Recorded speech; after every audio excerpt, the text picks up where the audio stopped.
Let the word go forth from this time and place to friend and foe alike. This is preeminently the time to speak the truth, the whole truth, frankly and boldly.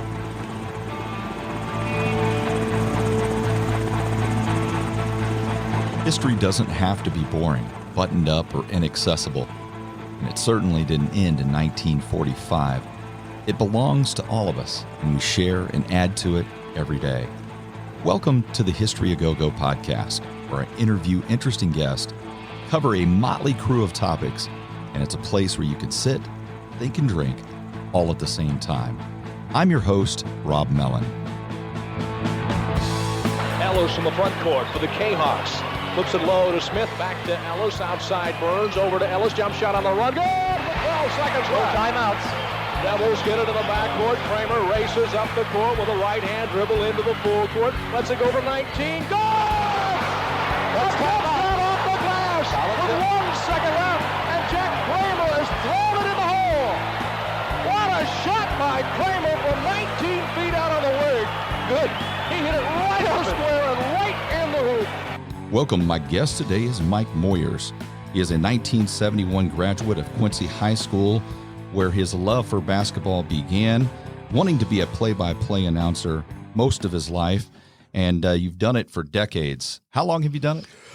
Let's see. I started working with Jeff Dorsey in 1979, but I go back to when I was in 8th grade. My aunt and uncle bought me a little reel-to-reel machine that had like little reels on it where you could talk for 5 minutes, and I would go sit in the stands and talk for 5 minutes, broadcasting to myself, broadcasting 7th and 8th grade games over at junior high. And prior to that, my uncle Bill Paulus used to do play-by-play when we played catch. So we'd play catch, and he'd throw a fly ball, and then he would break into a really bad Harry Carey impression. And I'm like, I think I want to do this. And little by little, as you matriculate through life, you fall asleep listening to the Cardinals on your transistor radio, and then you start listening to this play-by-play guy and that one and this one and that one, and pretty soon you go, I think I could do this. And so in 71, when I graduated from high school, I went to a trade school in Milwaukee called Career Academy School of Broadcasting to be a play-by-play guy. But unfortunately, my voice hadn't changed, and I sounded a lot like this. And so it's a little tough to get a gig when you sound like that. And I came back from Career Academy School of Broadcasting in 71, couldn't get an interview in Quincy. And at the time, you had GEM, you had KHMO, you had KGRC, and you had WTAD, and only KGRC would talk to me. So Mel Elzie and I had a really interesting interview, and I'll leave it at that. And from there, I said, well, I guess this is never going to happen. I got into the private sector and worked at Motorola before they closed. I sold cars for a number of years, but I always had that bug. I always wanted to do this because I thought I could do this if I given a chance. And in 79, Bob Fruey, who was the late Bob Fruey, was the general sales manager for WTAD, came to the car dealership where I was working. And at the time, I was the marketing manager and doing a bunch of things for this car dealership. And he came in and he says, I want you to hear something. And he played me a cassette tape of Jeff Dorsey. And I went, who the hell is this? And he goes, well, he's, the Mel and El Tappe are going to retire from doing the games, and Jeff's going to be our guy. And I go, we're buying it. How much? And that was the 1978-79 year for Quincy High when they went 32-1. And Dorsey just absolutely was tremendous. Jim Roberts was doing the games across the way for GEM, and he's a tremendous announcer. But Dorsey really, first of all, he had a great product, and they had great games to do, and he just knocked them out of the park. So later on, I was talking with Bob, and I go, hey, if this Dorsey guy ever needs a color announcer, I don't know if I'm up for it, but I'd sure do it. And he goes, oh, okay. Well, then one day, who pulls up into the service area at the Cadillac place I'm working at, Cadillac Oil's place? Jeff Dorsey. So I go out and introduce myself and say, here's who I am, here's my background. If you ever need a color guy, I'm your guy. And 2 months later, he calls me, he goes, need a color guy. And I was the most ill-equipped, unknowledgeable color man ever in the history of anything, but that's how it got started. And we became fast friends, and I learned a lot from Jeff.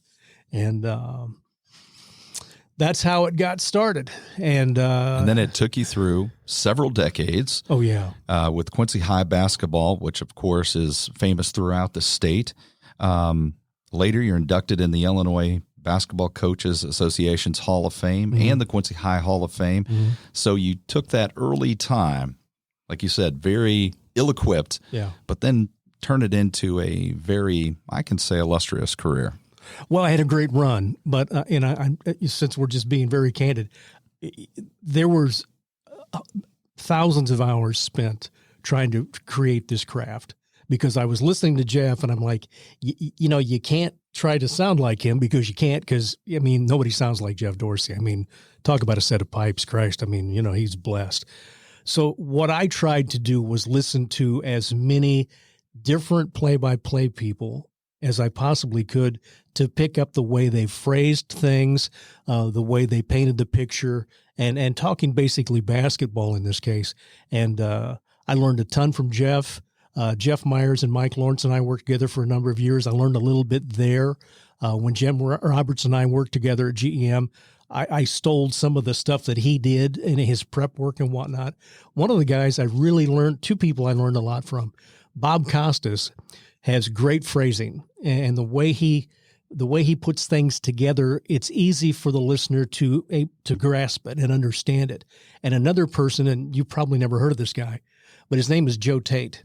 And Joe Tate is in about 19 different Hall of Fames, and he's one of Ohio's best broadcasters ever. But he was one of the original play-by-play guys for the Cleveland Cavaliers.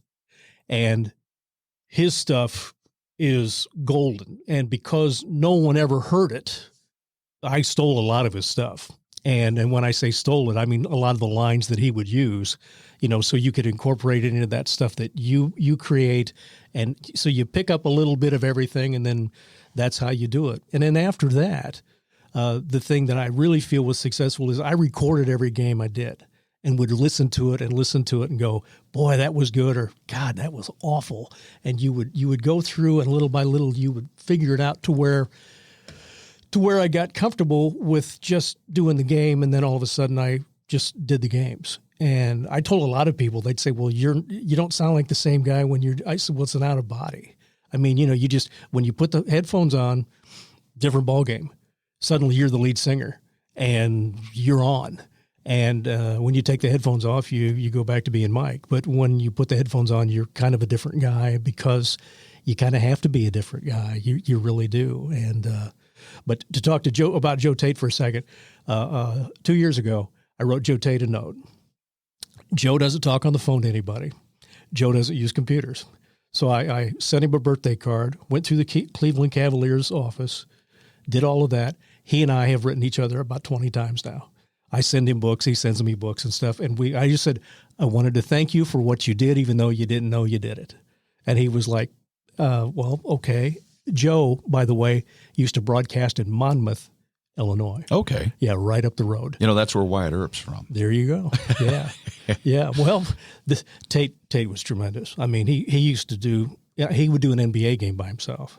And I mean, it was just priceless stuff. Just stuff was priceless. So just like other craftsmen, you did a lot of homework. You spent a lot of time on it. I really did spend a lot of time on it. When Jeff Hibbert and I, who was my color man for 14 years, we recorded every game at the site. And we would listen on a road game. We would listen to the games on the way home.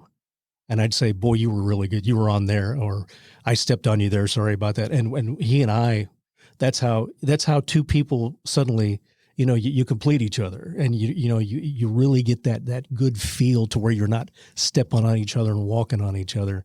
And he's learning, I'm learning, because every day you're doing this, you're learning, and you did all that. So you didn't say the same thing over and over and over, or, every shot was good, or that's how you do it. And then you get real comfortable with it. It's kind of like a golfer. You quit worrying about the swing. You just worry about where you're going to hit the ball. And I felt that probably the last, I did them for 23 years. I'm going to say probably the last 15 or so, I was real comfortable with what we were doing. I never, really gave it a second thought. The first 8 years, every game was okay, when are you going to make your first error? So I try to screw up early. I mean, get it over with. It'd be like, okay, now you can go. But it was, God, I had a great run. I had so much fun and worked with some terrific guys. I just, again, I go back to Dorsey. If Jeff Dorsey had caught a break or two, he would be doing the Cardinals or the Yankees or somebody. He was that good. Football, he was tremendous. Basketball, he won numerous silver domes for his work. Baseball was his real love. I mean, he just loves baseball, and he would have been sitting where some of these guys are now. He's better than a lot of these guys that are in the booth right now.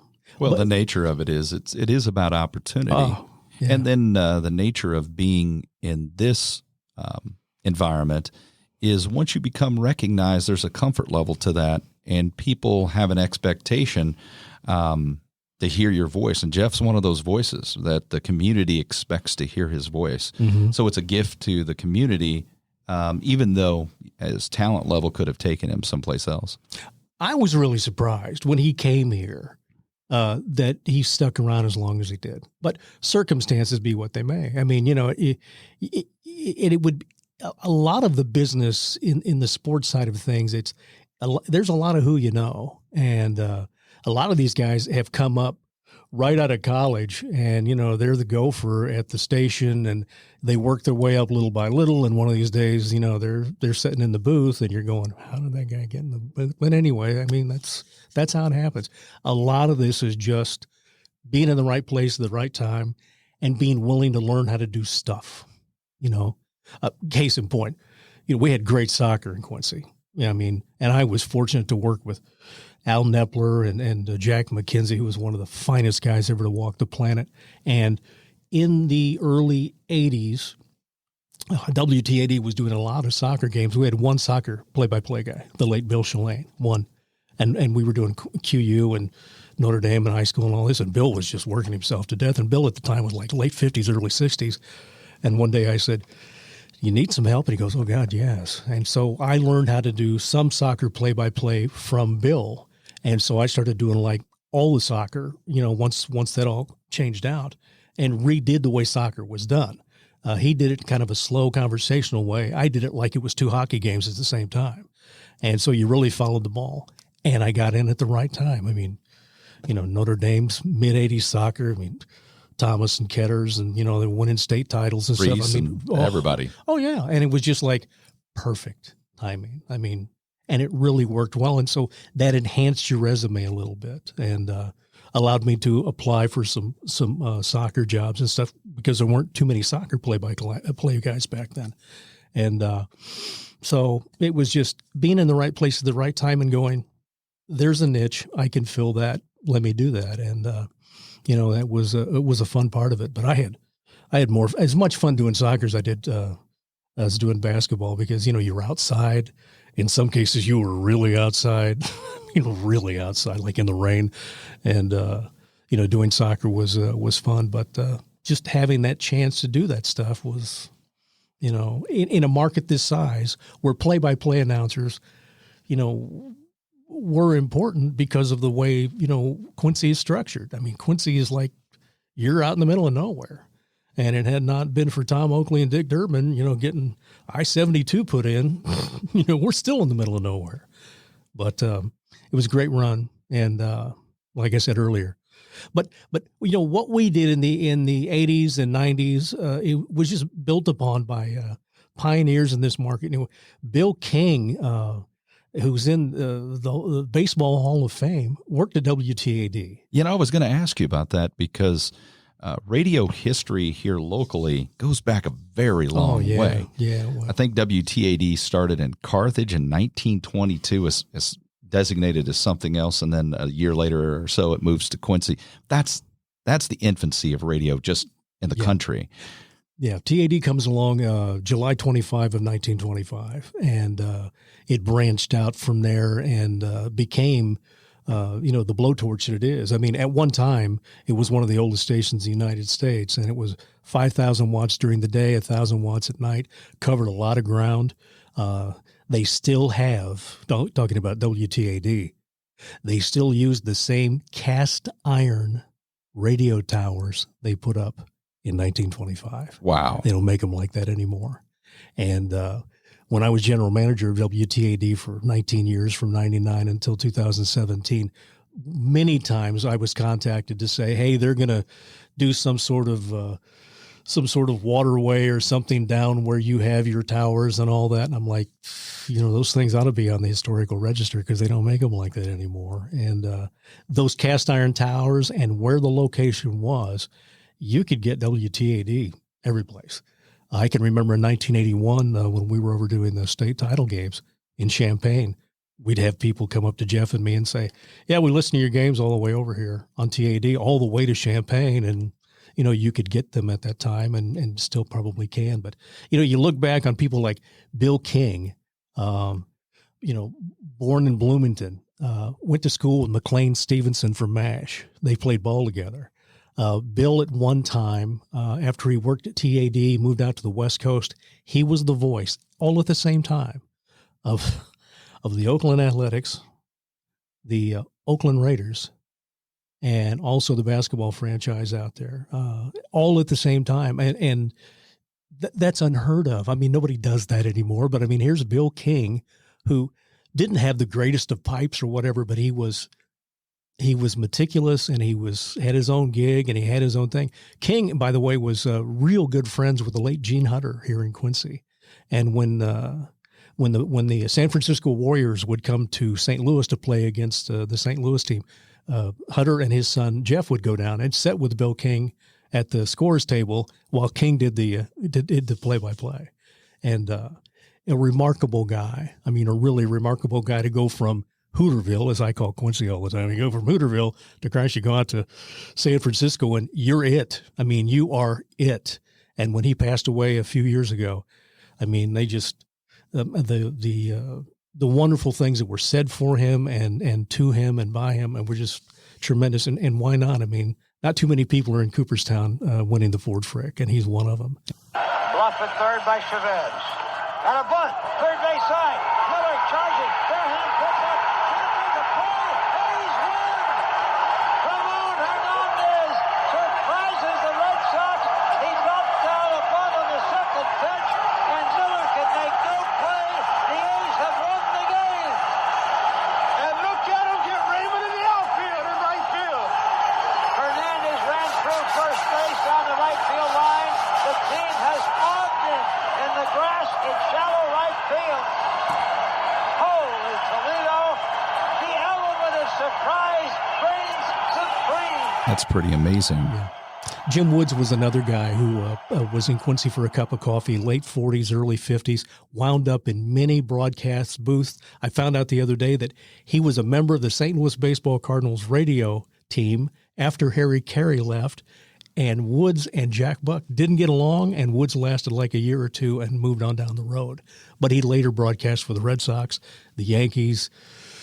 I think he did some stuff for the A's, and, again, here's a guy who comes through this small town, and boom, he's on the major landscape, and so that's kind of cool. Long high fly ball, deep left field, way back, it is gone. Just has got his first home run of the year, and look at him jumping down. He's the happiest guy in Massachusetts. Carlton Fisk, his first home run of the year. But Quincy's really had some wonderful people. On WGEM side, I grew up listening to Boots Bush.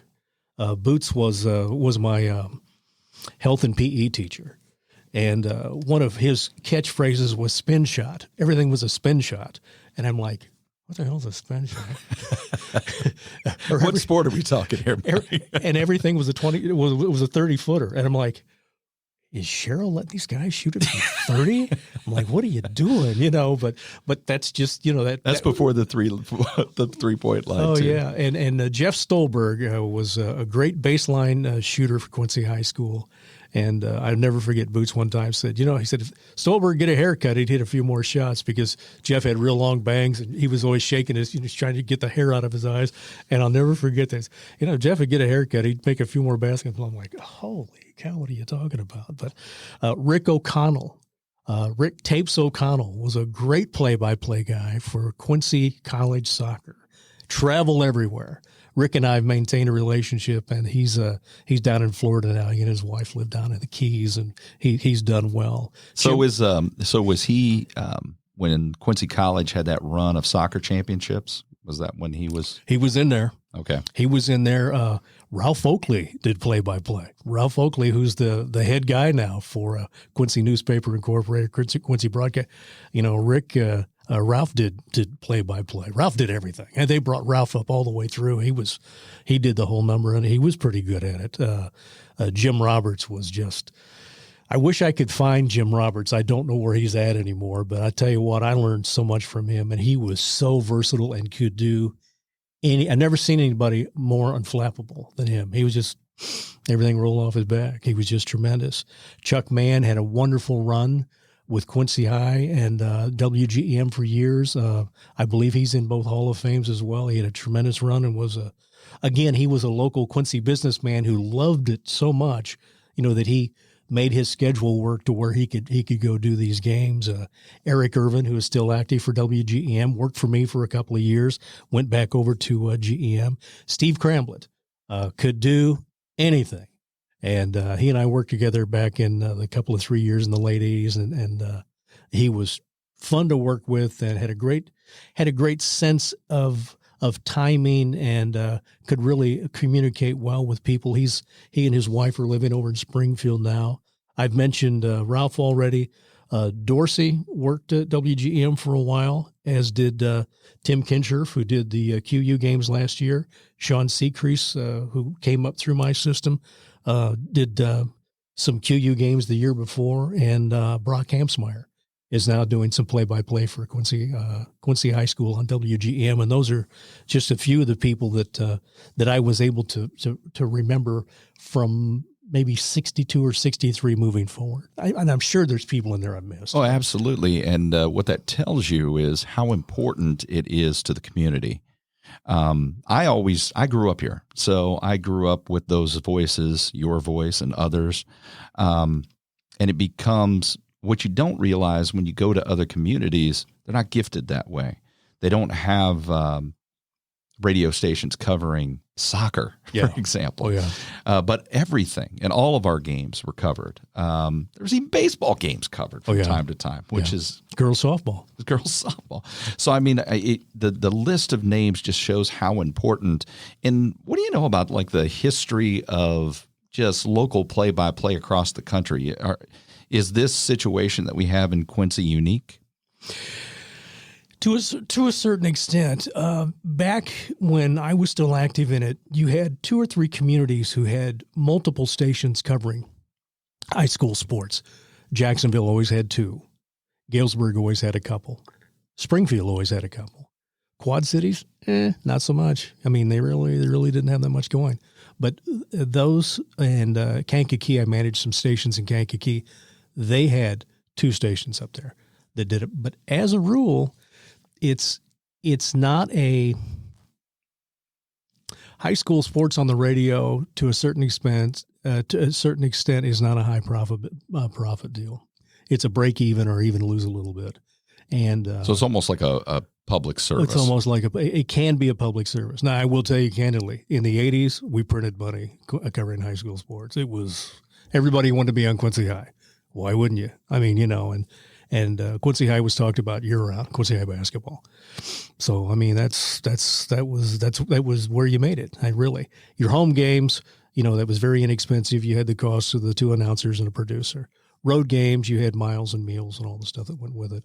But it was rare. And every year when we would travel, talking about the play-by-play teams, you would show up, and the athletic director or the coach or whoever for the home team would say, well, there's already a Quincy station here. And you'd get there and Roberts would wave at you, hey, how you doing? And you'd get over there and hope your phone line worked. And then that's how you did them back then. And they'd go, well, you got 2, it is the same. You've got 2 stations. And I say, yeah, you've got 2 stations. We got 2 we got a newspaper. We got 2 TV stations. And wow, isn't there anything going on in Quincy? Not much, but that's not on Friday night. Not on Friday night. This is it, baby. I mean, Friday night. This, you were the game, and I'll never forget one time I went to a Christmas party in '81, and it was a mandated Christmas party. So I didn't do the game, and Quincy High was playing against Galesburg or somebody, and all the women were in one room and all the men were in the other room listening to the basketball game. And I'm like, well, if you ever thought for a second, if you ever doubted yourself for a second that people listen, there was like 20 of us in there having a few adult beverages and listening to the ball game. And occasionally you'd get the, shh, I can't hear, so.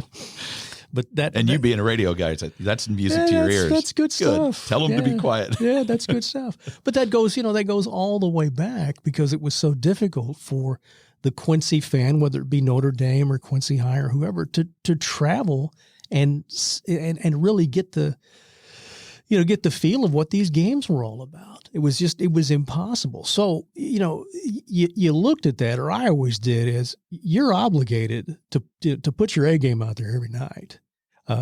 Game prep for me was hour and a half, 2 hours for a game, period. So, during the basketball season, you're starting your game prep Tuesday, Wednesday to get all your stuff and get your players in place and all that stuff.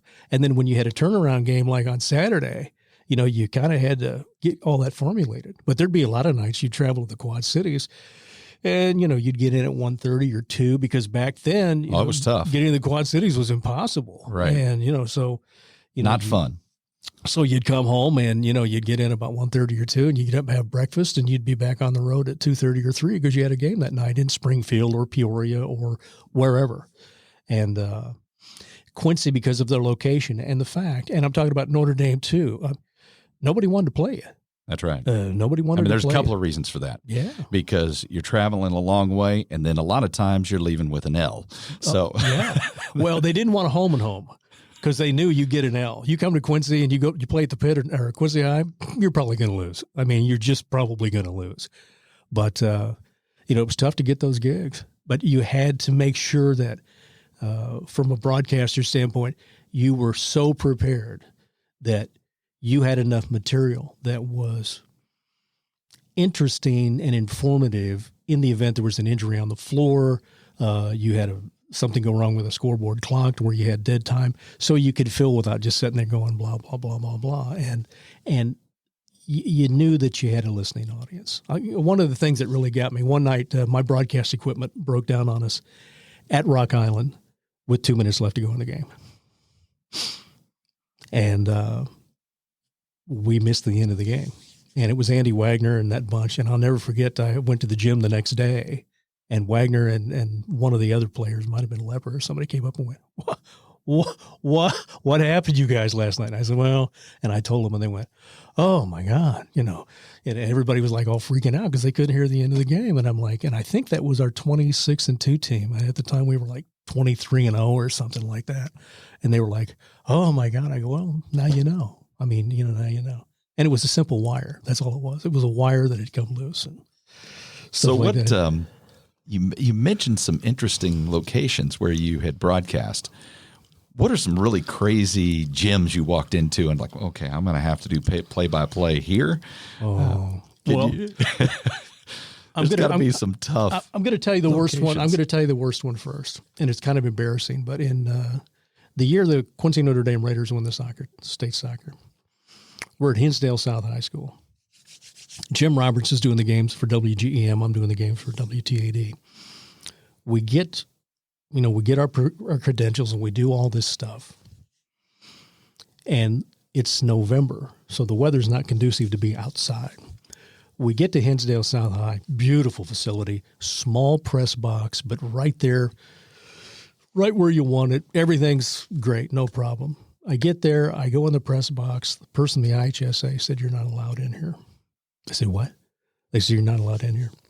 I said, why not? I said, no, the broadcasters are right here. And he points to the stands. And I go, dude, it's raining. And he goes, yeah, that's kind of where it's at. And I said, let me talk to somebody. So Jim Fry, who at the time was the assistant executive director, comes, and he's really embarrassed. And I kind of know him a little bit. Dave Fry. And I go, what's the deal? And he goes, that's the way they've got it set up. I mean, we didn't expect anybody to have radio coverage. And I go, well, you have 2 radio stations here, Chief. And he goes, well, we didn't expect to have anybody. And I go, well, and he goes, I can't do anything for you. So Roberts and I stand outside in the rain and broadcast the state, not only the semifinals and the state title game. Now I'm thinking state title game, maybe they'll move us inside. Nope, not at all. Wouldn't let us in. And they had room, but they wouldn't let us in. I think that state title game was pouring rain.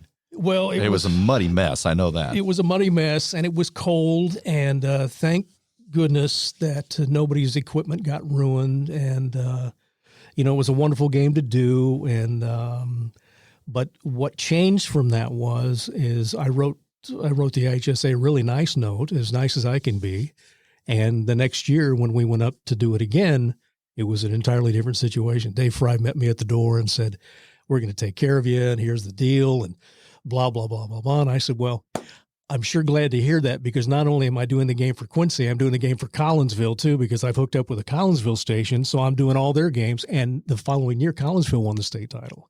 So I did the games that year for WIBV. So I'd get through with whatever game we had, and then I'd go do their game.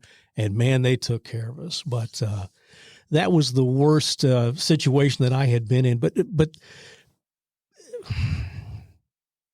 broadcasters are the last thing that high schools look at. College, not so much. They know you're coming. High school, they're just not ready for you. They're really not. And especially if they don't have that tradition. Yeah. It's kind of like, oh, Quincy's here and they got a couple of radio stations. We'll put them behind that pole where they can't see. Right? They just put you in weird places. But, Quincy High's got great facility. I mean, they used to have 2 press boxes, but back in the early 90s, they had to take a press box out to put in that extra fire escape, and that was our press box they took out. And so they put us all together over in that one area, and that worked. And then the pit's got a beautiful facility, and, you can see everything, you can hear everything, and that works out. And QU's got, they've got their announcers now at midcourt, and that's good. But sometimes people just aren't thinking. I've broadcast from a lot of facilities, football-wise, where you're looking right into the sun the entire game. It's like where the sun up in the east, down, were you thinking about it? And it's like, unfortunately, one of those is Notre Dame. Notre Dame's is set up that way. They've always had a challenge with the land that they've had availability of and then how to use that land. Mm-hmm. But let's go back to basketball. Had been such an important part of the community's history and the school's history locally, and not just in Quincy, but all the local schools around here. But there's some important games that you've been either a part of or that you've listened to. How about the 1971 game between Quincy Notre Dame and Quincy High? Well, that was a game, and its 50th anniversary is coming up here pretty quick. But, Quincy High had been ranked forever, and Cheryl Hanks had such a tremendous run here, and taking Quincy back to state, in 62 and 65, and the 71 team had basically been the same kids all the way through from 7th grade on. Mike Hanks, Chuck Highholt, Mike Kistner, Tony Ball was I went all through school with Tony Ball. Wow, what a stud! And then you always had that 5th guy you were looking for. I'm trying to think who the 5th guy would have been. The 5th guy later on became Larry Moore. But that 12 to 14 players team had been set. They lost one game all through junior high. They got beat by Greenfield out here, which was Ursa, out here like in their 7th or 8th grade. They lost one game. And then, so this team is ranked all the way through, and they're playing good teams. I mean, Cheryl has by now put together a pretty strong schedule. We're not playing a lot of A teams. But that's before there was A and AA. They were all the same thing. But Mike Hanks gets mononucleosis, and Quincy Notre Dame was loaded. A guy named D.A. Weibring was their point guard. I think I've heard of him. Yeah, there was a Schultz kid who was a shooter. They had a kid named Queen. I think they had a couple of Frericks on the team. They were all big. They always got Frericks on. Always got a Frericks on. Kind of like Douglas and Frericks. I mean, you got that going on. But, that regional game was played at the Pit. And Mel Tappe and the late Hal Barton and the late Mel Tappe both had the play-by-play in color. Bob Bender barking words of encouragement to his ball club. Cheryl Hanks barking words of encouragement to his. And walking to the free throw line will be Tony Ball with the weight of the world on his shoulders. A 1-and-1 coming up for Tony Ball. Shot the air up. In and out, no good. The Raiders get the rebound. Judy has it. In the corner, goes to D.A. Wyburn. 40 seconds to go. On the far side, it goes over to Pieper. Pieper with the ball. He double dribbles, and it's the Blue Devils' ball. And that's a tough break for the Raiders. As Pieper double dribbles, and the Blue Devils have the ball with 43 seconds to go. 73 to 70. Quickly up over the time stripe. Mike Hanks in the corner to Moore. Moore shot up. No good. Rebound out front. Throw it away with Shuri. Shuri with the ball. A foul on Moore. And Moore fouls out of the ball game. Larry Moore fouls out of the ball game with 34 seconds to go. And now coming in the ball game for the Blue Devils will be Schroeder, I believe. For Hal Barton to come out of the morning drive slot to do color was really good. But there's some great stuff in that game. But as I was telling you earlier, I said, it was my senior year, and I knew enough about basketball to look at that and I go third quarter, and so it was tough. It was tough to walk out of there because I expected that 71 team to really do something significant, and they didn't. But in 72, they would come in second state with almost an entirely different cast. Wow. Almost an entirely different cast. And that was a year Larry Moore just, if he was in the front court, it was going up, and 53% of the time he was going in. So he's pretty good. And Quincy High had an amazing run starting probably at that time, but then towards the end of the 70s, early 80s, now they're nationally known. Mm-hmm. Can you talk about that time period? Well, Quincy High basketball. It again, you talk about getting in. It's kind of like buying Apple stock at $1.50. I mean, you get in and you go, "Wow, these guys are really good." And the 79 team, the 78-79 team, I think put Quincy back on the map, so to speak. They had always been good and had always been competitive, but Keith Douglas was just such a tremendous player. And, when you had, the kids that he had on that team, Mike Rudd and Doug Reed and Steve Ball, and Keith was the greatest 6'2" post player I've ever seen. I mean, nobody could guard him.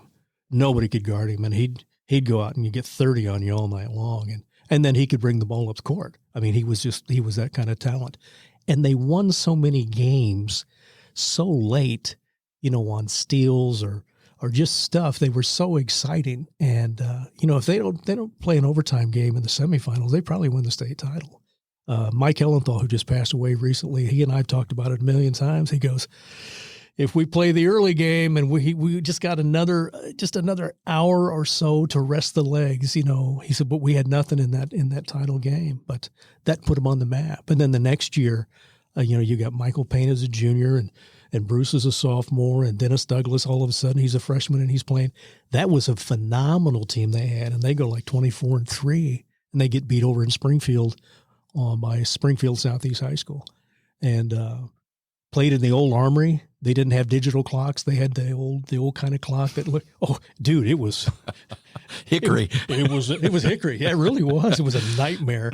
I'll never forget. Dorsey and I drove over there, and we took the company vehicle, and the company vehicle was a 4-wheel drive vehicle, and we did a donut on the interstate over there, and didn't mean to. I mean, the ice was bad, and the weather was bad, and I kind of thought we got jobbed a little bit. It was one of those numbers where we're getting some late foul calls after a made basket, give them 3-point play opportunities and stuff. And it was like, but that was the building block. And that, all the kids from the 81 team have told me that was the game where we said, we shouldn't have lost that. And they came back and they won the next 64. And even the game against Mendel Catholic, when they lose that game, which broke that 64 game winning streak, Mike Hampton made that shot.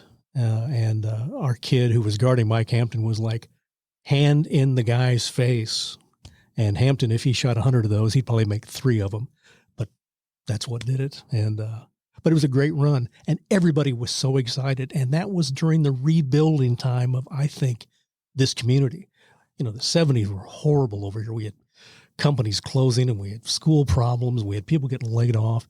And then, the 80s was a rejuvenation. Right. Tough time in the country, but definitely here in the Midwest. And this was something everybody could hang their hat on. It was like, you know, and people talked about Quincy High basketball all year long. I mean, it was because, Jerry Leggett was a phenomenal coach. I mean, whatever you say about the guy, and I got to know him pretty well, covering him for that length of time. He was an interesting guy. He was really smart. I mean, he really knew how to motivate these guys. And as I told you earlier, I never heard him use a foul word, ever. Never used foul language. It was just, yes, sir, no, sir. And he had those kids doing what he wanted them to do. Bruce Douglas, Sparrow, and Kaufman. Got Kaufman in the corner. Usman low. Douglas to inbound it. Sparrow to get out near the backcourt for a possible inbound pass. And Bruce about 20 feet away from the key. Here's the pass again, and this time it's going to be too far out. Bruce throws it back in. And it rolls. Yes! Yes! Yes! It counts! It counts! Oh, what a finish! What a way to end a career! And it's Bruce Douglas that gets the credit. That ball was 10 feet out of bounds. What a way to end it! Dennis Douglas heaved the ball too far. Bruce went diving off the court.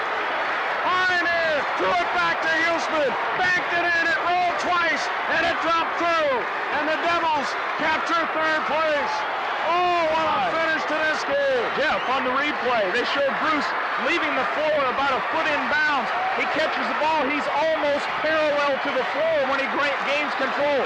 Flips it back with one hand and disappears from the picture. He ended up almost on the cement. And a lot of great players during that time period. What a run. Right. You mentioned the Douglas and Jack Kramer and a whole host of. Well, they were loaded. They were loaded. And I believe two of the teams that he did the best was with 87 and his last year. He didn't have great players on those teams, but they were a great team. The 87 team, just came together at the right time, got that great James Bailey shot, that anytime you beat Peoria Manual, it's a big night, and you beat Manual, and it just seemed like, you beat Manual with the James Bailey shot. And then later on, the Todd Weimhaner group in that last year. And again, I say, Todd doesn't get hurt. We're probably playing King for the state title, and we just missed beating King here in the Thanksgiving tournament that year. So, he literally could have won a couple of more state titles. Who knows? But it's hard to say. And then when Lauren Wallace came to town, it was a kind of a revamping of the tradition. Because following Jerry Leggett would be tough, and Lauren knew he had his hands full when he came in. And Lauren and I got to be really, really very good friends throughout the time I was doing his games. But he brought in his own style, did his own thing. Took him to the last tournament in '98. He had the Douglas twins up front and Louis Rivas, and had some really good kids and beat some good teams to get there. That's the other thing. People don't realize the IHSA has moved Quincy around a lot. For years we went through Springfield. Well, okay, now we're going to go through Peoria. It's almost like they don't know what to do with them. Oh, they don't like him. They don't like us. They really don't, and they make it tough. And now they've got Quincy going through, Metro East. Oh, wow, Metro East has always got a East St. Louis or a Lincoln or a Belleville or Edwardsville, and it's like that's hard. That's hard. That's hard. That's a long trip. That's almost a 6-hour trip. I remember my son played, as you know, and his senior year, and that regional that got set up, Edwardsville was ranked like second in the state, and Alton was ranked sixth in the state, and that was in the regional. Yeah. And they happened to beat Alton that year, but Edwardsville was loaded. I think they ended up second totally in the state, or I don't think they won the state championship. I think they got second. But that's a tough road to go. Straight up man pressure, rolling by left, here's Elvin side right, heels it over to Mel and El Tappe, right, drops right, looking for it, turns and squares, drops it to Mel and moving in, turns, spins up with the right hand, right at the big guy, see if you can make him play some defense, all right down the court. Oh, it's tremendously tough. And it's not only is the competition tough, but getting there and back is tough. And whether, sometimes I have listeners go, well, it's not that bad a deal. Look, you ever ride on a Continental Trailways bus for 3 hours and have to get off and do anything? It's hard. It really is. It very much is difficult. But it's such a tremendous run. And again, given the fact that there are 2 play-by-play guys doing Quincy High. There's 2 jobs, and when I was doing the games, it was Roberts and then later Jim and Chuck Mann and me. And so you're obligated to bring your A game again. And so you've got to be up on this stuff because there's a lot of people who are over 65 who can't travel. It's difficult for them to even go to a home game.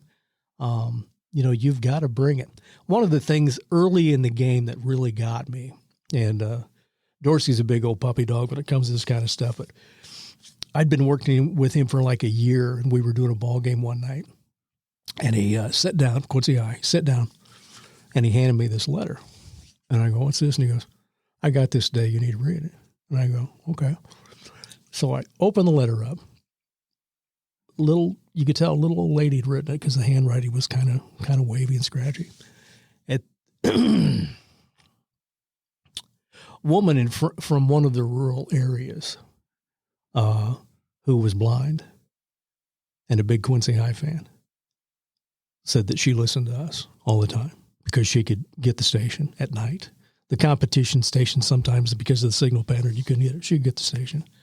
And just wrote him a really beautiful note about how important it was to her, that she could turn on WTAD and, know that Mike and Jeff were going to be there and blah, blah, blah, blah, blah, blah, blah.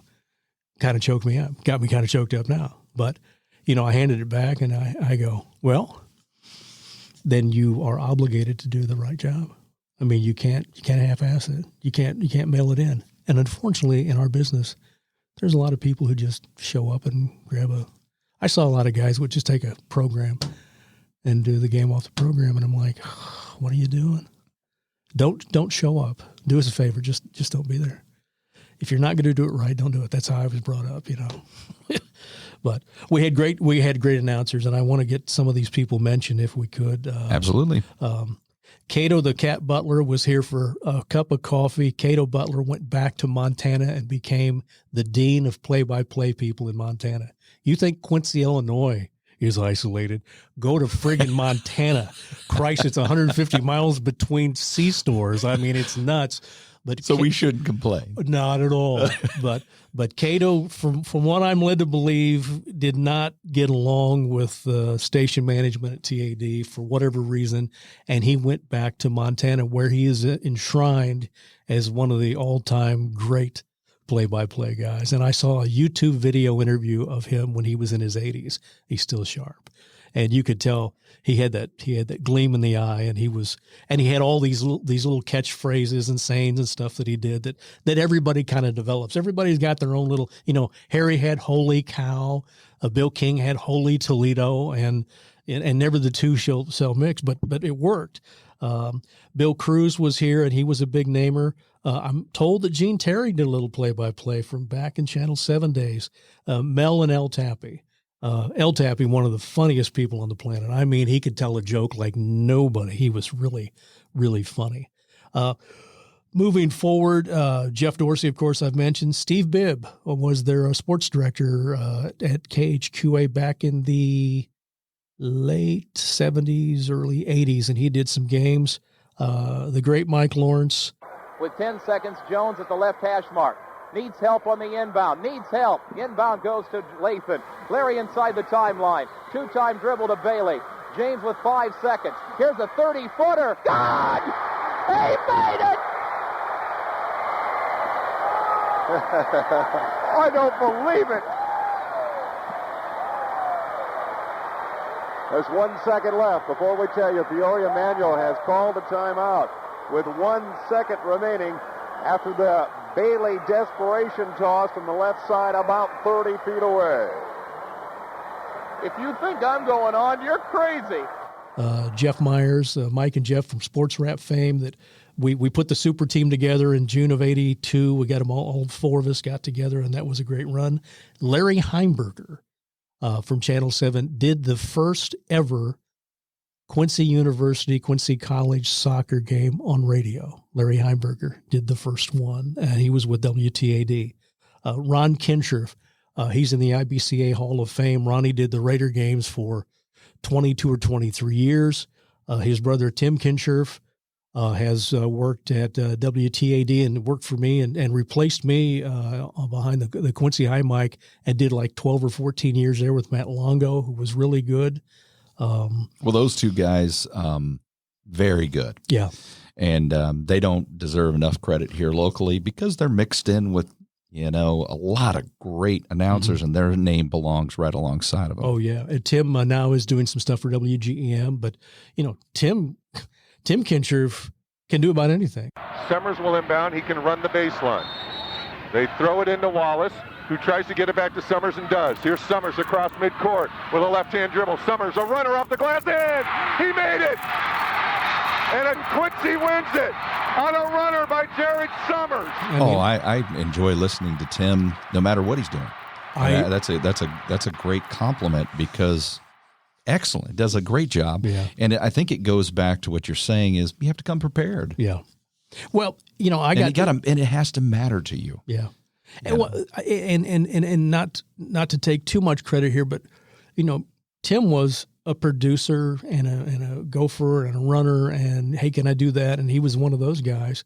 And but again, I was digging for some sound for this podcast. I found Tim doing girls volleyball, and when Payson won the state title, Tim was doing girls volleyball, and I'm like, huh? You're doing volleyball on the radio? Yeah, that's what we did over here because not everybody could see it or be there. I talked about Ron Kinscherf, Tim Kinscherf. Jim Obert did area games here for probably 24 years. I mean, Jim Obert loved to go to Payson and Camp Point and Liberty, and he loved that, and they loved him by going out there. At the time, back in the day, we that's where we did a lot of our games. You cut your teeth on those games, and believe me, when the radio station showed up at Menden Unity, they were ready for you. They've got your place, and here's your stuff, got you some water. This was a big deal, the radio stations out here. Hey, that's great. We got some great basketball history around here locally, and it's great that we had guys like Jim to cover some of those games. Bob Goff did some play-by-play for both stations. A fellow by the name of Ed DiMartino did a few games for WTAD. The late Brett Grant did some games for TAD. And then you look at Jeff Wellman, who has just done marvelous things, parts of the 90s, some of the 2000s. He's doing some wonderful stuff for TAD right now, and that's good. Sean Secrease, what a talent. Secrease walked in my office in about 2003, and I'm like, what are you doing here? And then come to find out that, once he got into Quincy, he loved Quincy and had a relationship with a local gal here and stayed here for a number of years and just recently went back to St. Louis. And then I mentioned Eric Ervin, who did some Blue Devil games for us for a few years and then went back over to GEM, where he's done the Raider games for over 20 years. And see, that's the thing. Stripped away, and here comes Quincy with the steal. Wires ahead to Alex Douglas on the left wing. Douglas skips it over Kvitli. Three-pointer, good! Wow! Kvitli with 9, and the Devils lead it by 10. You've got to want to do these games. This isn't, if this is part of your assignment, you're not going to take it that seriously. But if you're an independent businessman, as I was in 2 different cases, you have to make time to do that. You have to want to do that because that's your deal. That's your therapy. And, to have that run that I did, I had over 1,500 games, 33 state tournaments, 23 years. I stepped out of the booth in January of 2002 because I had my firstborn coming up in 2 months, and I said, I got to get out. And Lauren said, I hear you. And so Jeff and I we're out. And but we went out on a winner because we were playing Rock Island Allum, and I knew we'd win that game. So I'm like, I'm not going out with an L. I'm going out with a W right here.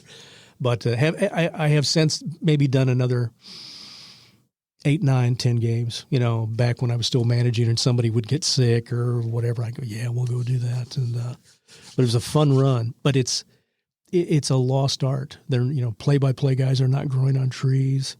If you look at, what you're seeing at the national level, they're all the same guy pretty much. Harry Carey wouldn't get hired anymore. Bill King wouldn't get hired anymore. They're too different and they're too unique. Jack Buck, I think, would get hired about any place, but everybody is too corporate now. It's too, you have to do this and this and this. And having people come through the door saying, I want to learn how to do this. I had a tremendous intern programship when I was managing the radio stations here in town. I had a number of great interns come through, but I only had one person in 19 years showed any interest in learning how to do play-by-play. One.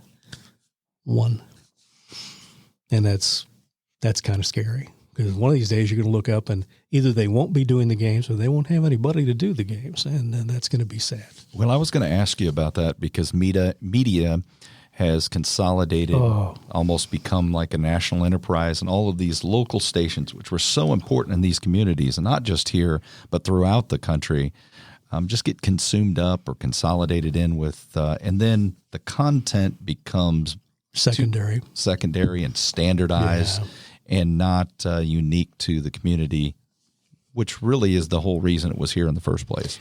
Well, when the suits took over the media industry, and I'm going to say about TAD QCY had been owned by Lee Enterprises through 1987, and then they sold them. And then TAD QCY went through a number of owners, and I'm going to say 4, until Star Radio bought them in 1998. And then Star Radio took over with him for 99. And I give Howard Doss, who was my boss, and Jack Whitley and C. Derrick Parrish, the 3 guys who bought the stations, I give them a lot of credit for keeping them all together, because they were being bought and sold like used cars. And the first thing anybody would do when they bought a radio station is that they would come and evaluate the equipment and the personnel. And usually the personnel would be their overhead.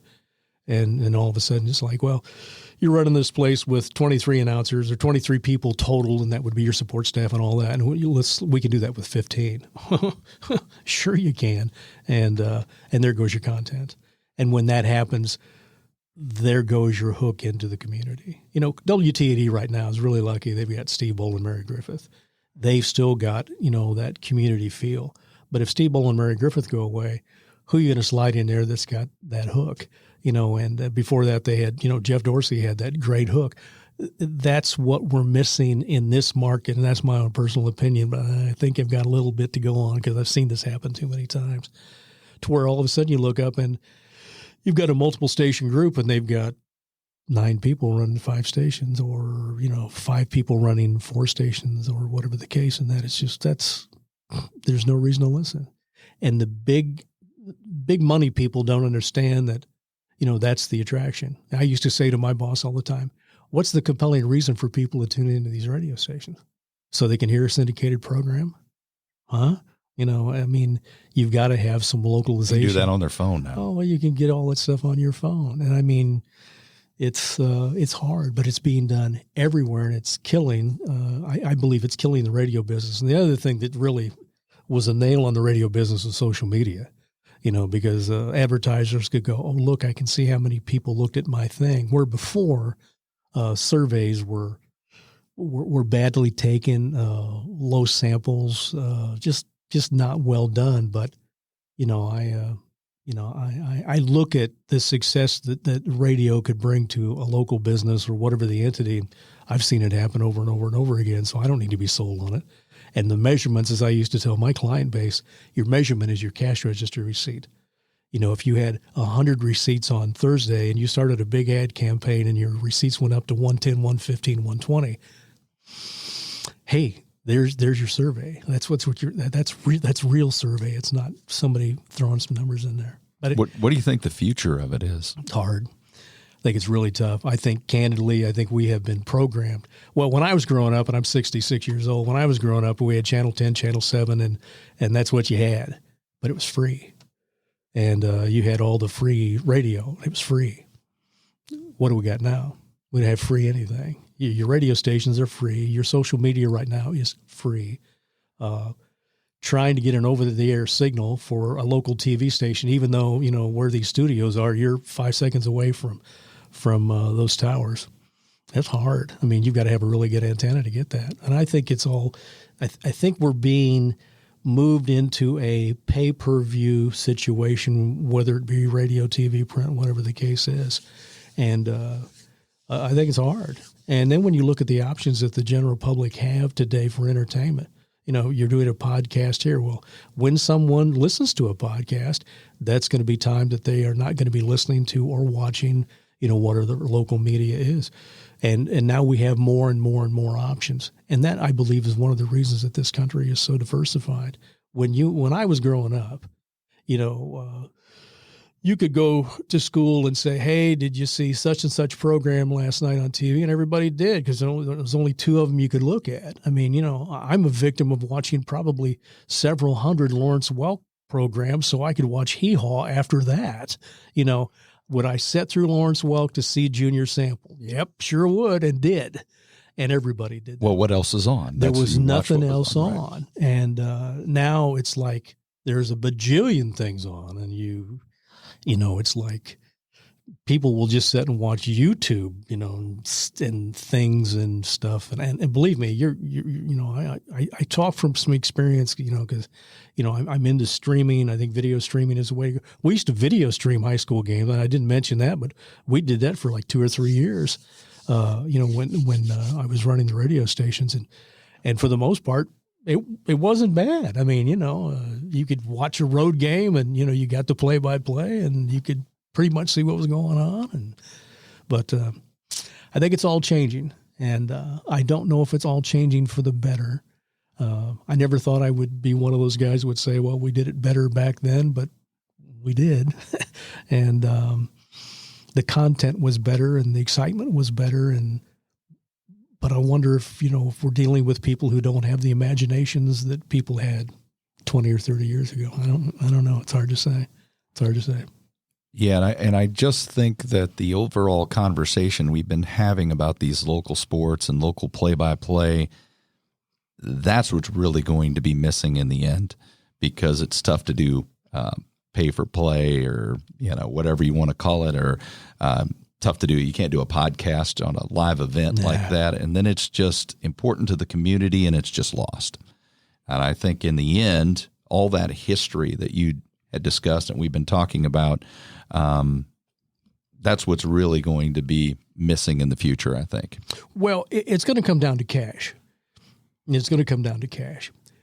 Buying local sports was always an emotional buy. And when I was selling it, as I did for 30 years, and in the sales staff that I would train, I would always tell them, don't look at this sports buy as something that's going to generate tons and tons and tons of traffic flow for you, because it's not. You're part of a presentation. You can say, I'm part of this. Are you going to get some leads off of it? Yeah, you probably will. And you might have some players' parents come and buy that car from you, or maybe buy those tires or whatever, because you supported them. We let these people know who's supporting them. They know. And but as far as that huge segment of the audience is going to block out 2 hours of their Friday night to listen to that game, probably not. And that's the other aspect of the broadcast. Some of the announcers that I had under me, I'd say, you got to remember, Chief, they're not listening to every word you say. They might turn the game on middle of the first quarter or, midway through the game. That's why it's imperative that you I call it rewarming the stuff up. Hey, if you joined us late, this is what's happened. Joe Blow hit, 9, whatever the case was, but warm it up and bring them back into the game. Give the score a lot. You can never give the score too much. Nobody ever gets tired of hearing the score too much. So give them the score, keep them in the game, make them feel part of the game.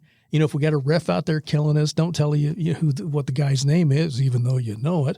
But, you might say we've had some questionable calls tonight, or, the fat guy from Alton is just blowing the whistle every time. And he can't keep up with the game. I've had a couple of those where this guy can't keep up with this game. You've seen it. You've seen it a lot. When I first came up, and I'll tell you this real quick, Dick Thompson is one of my favorite human beings. He was my 8th grade math teacher. And he did everything. But anyway, he was a basketball official. And he and Mick Kaiser were the team. And when I started doing play-by-play by myself, I was doing some of the area games. And I went up to Mendon one night, and Thompson and Kaiser were officiating. And they came right over to my booth right before I went on the air. And Dick said, do not run down the officials tonight. And I said, Coach, I would never run you down because I'm scared to death of you.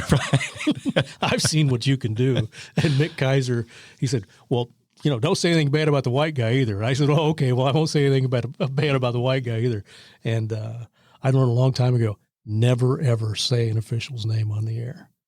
But if you know where they live, if the fat guy from Alton's killing us, a lot of good fans will know who the fat guy from Alton is. You've gotten your job done. You've made your point. You made your point. So the last thing I'd like to ask is if someone's interested and they're young and they have that same passion that you had when you were a young guy, what's your suggestion for them? Well, there's some good broadcast schools. There's some up in the Chicagoland area. There's a broadcast center down in St. Louis that does a marvelous job. There's some former broadcast center people who are working in this market. As far as play-by-play in the market, boy, I don't know where to tell you. I can, you can always contact me.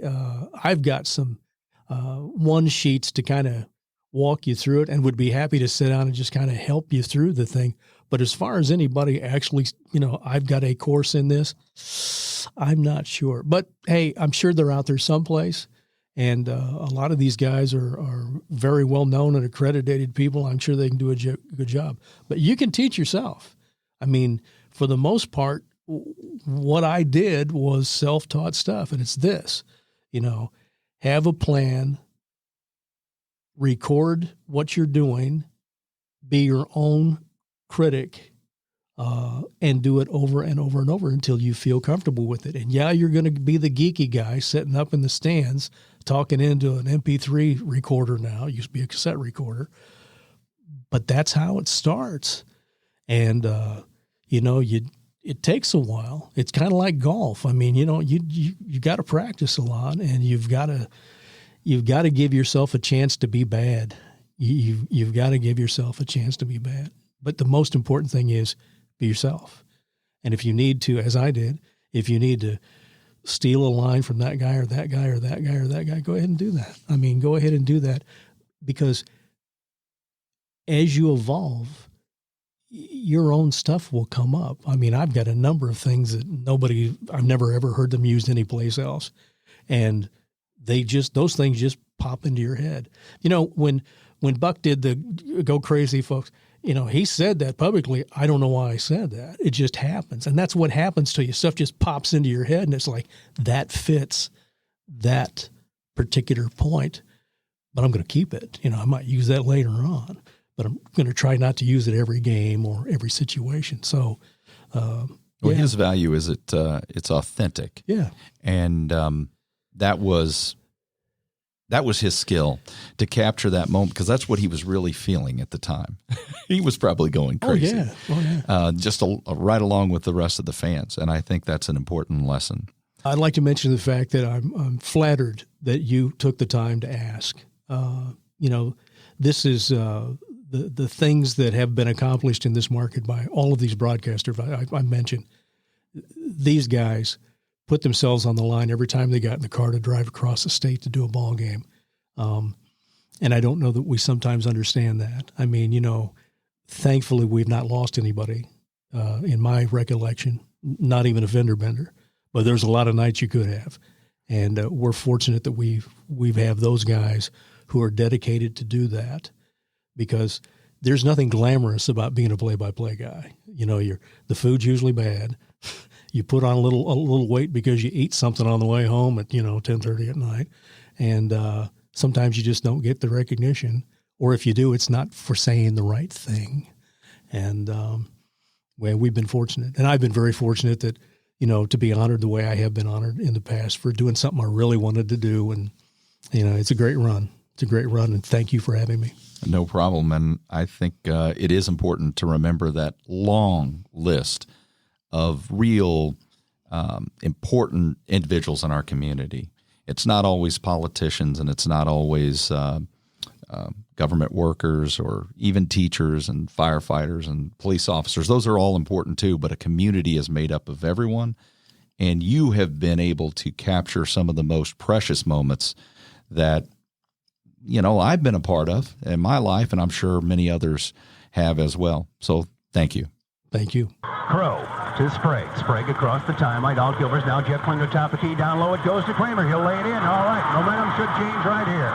Jet Kramer, his first two. It's 12-2. Jet Klinger, 12-4. We should say Jet Klinger with the other two. It's the first time the Devils been closer than 10 feet to the basket. No good. Rebound, Jack Kramer.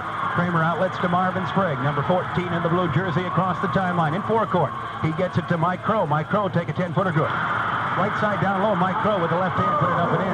That'd be wonderful if someone else other than the Special K combo could pump a few in outside. Maybe we can keep them more honest on that sinking defensive zone they're playing. I'd like to thank our guest today, Mike Moyers, for taking us down memory lane. And to all the local play-by-play announcers, thank you for capturing some of the most exciting and memorable moments in area sports. Remember to subscribe to the podcast wherever you get your podcasts. It's available on all podcast directories, and leave a comment or a review. The music was provided by the band Bones Fork, and they have new music coming out soon, so we're anticipating that. And join us again next time when we talk, think, and drink on History A Go-Go.